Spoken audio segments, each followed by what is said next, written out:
안녕하세요. 투자 외환의 TV 강준 실장입니다. 오늘은 오피스텔 vs 지식산업센터 어디에 투자하는 것이 좋을지 설명드리겠습니다. 최근 고령화와 1인 가구의 증가로 인해 1인, 2인 가구의 주거용으로 오피스텔, 아파텔 형태의 부동산이 인기인데요. 최근에 나오는 모델들은 아파트 못지않은 깔끔한 상품으로 구성되어 실수요자가 증가하고 있는 추세입니다. 그렇다면 오피스텔은 지식산업센터를 대신할 투자처로 어떨까요? 한번 비교해 보겠습니다. 오피스텔의 가장 큰 단점은 바로 세금입니다. 오피스텔은 세금이 높은데요. 오피스텔은 주택이 아닙니다. 그렇기 때문에 주택 외에 취득세율이 적용되고요. 아파트의 경우 취득록세가 1%에서 2% 정도지만 오피스텔의 경우 취득 가격에 상관없이 무조건 4.6%의 취득세를 내야 합니다. 아파트와 오피스텔의 분양가 2억 원이라고 한다면 아파트 취득세는 220만 원, 오피스텔의 취득세는 무려 4배가 넘는 920만 원입니다. 오피스텔 취득세를 적게 내는 방법은 없을까요? 주거용 오피스텔이라면 주택 임대 사업자 등록이 가능합니다. 전용 면적 60평 이하 경우 취득세 면제나 재산세 감면, 종부세 협산 배제, 양도세 중과 배제가 가능하기 때문에 여러 채를 운영할 계획이라면 임대사업자 등록을 고려해 보시는 것이 좋습니다. 부동산 투자자들의 심리적 마지노선이라고 할 수 있는 5%대 수익률은 오피스텔의 경우 이미 2년 전부터 무너지기 시작했습니다. 물론 오피스텔의 수익률이 4%라고 하더라도 시중은행 예금금리에 비하면 높다고 생각할 수도 있습니다.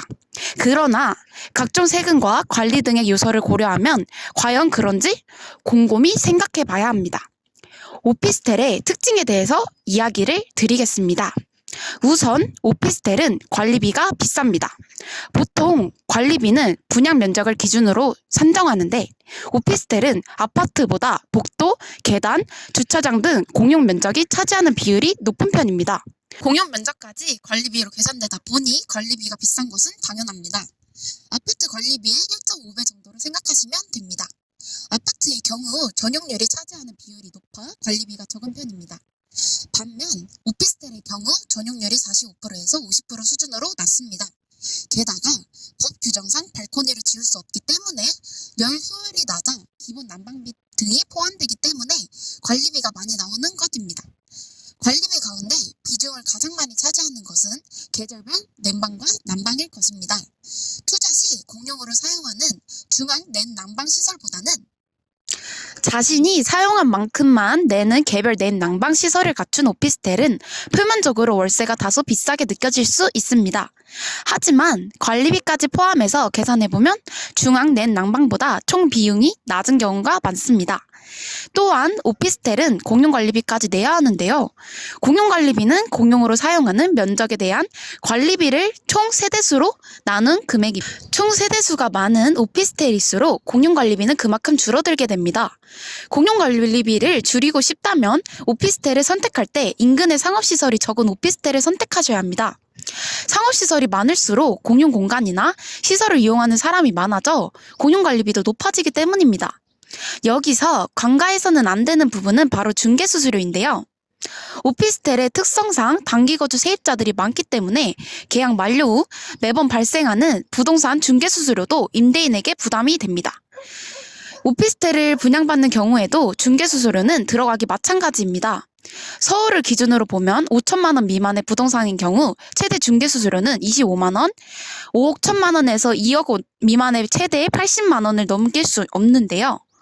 2억 원 이상 부동산 매매는 거래 금액의 0.4%에서 0.9% 이내에서 매수자와 중개사무소가 협의에 의해 정해지고 있습니다. 2억 원에서 6억 원 미만의 상한요율이 0.4%, 6억 원에서 9억 원 미만은 0.5%, 9억 원 이상은 0.9%입니다. 그런데 이 수수료율을 무시하는 시장이 바로 아파트와 오피스텔의 분양권 시장입니다. 요즘 서울과 수도권은 물론 지방 등 거의 대부분에서 분양권을 중개할 때 수수료율을 따르지 않고 있습니다. 법정 수수료보다 훨씬 더 높은 수수료를 요구해 소유자들의 피해가 늘고 있고요. 오피스텔은 구입 후 분양가 대비 매매가가 하락할 가능성이 늘 존재합니다. 주변에 오피스텔이 새롭게 들어서면 기존의 오피스텔은 상대적으로 경쟁력이 떨어집니다. 오피스텔의 구조나 인테리어까지 최신 트렌드를 반영한 신축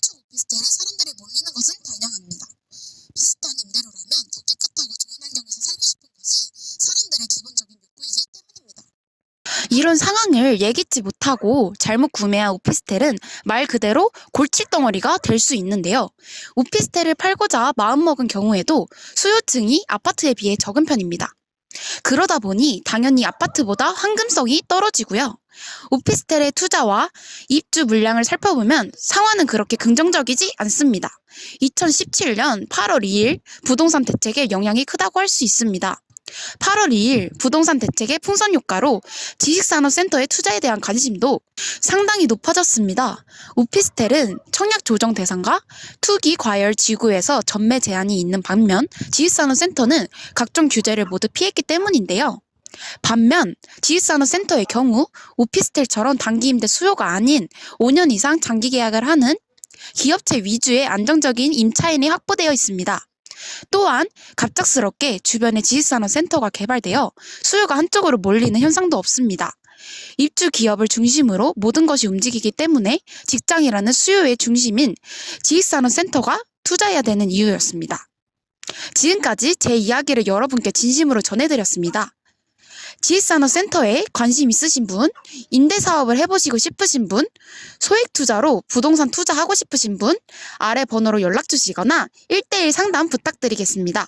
지금까지 투자 외환의 TV 강준 실장이었습니다.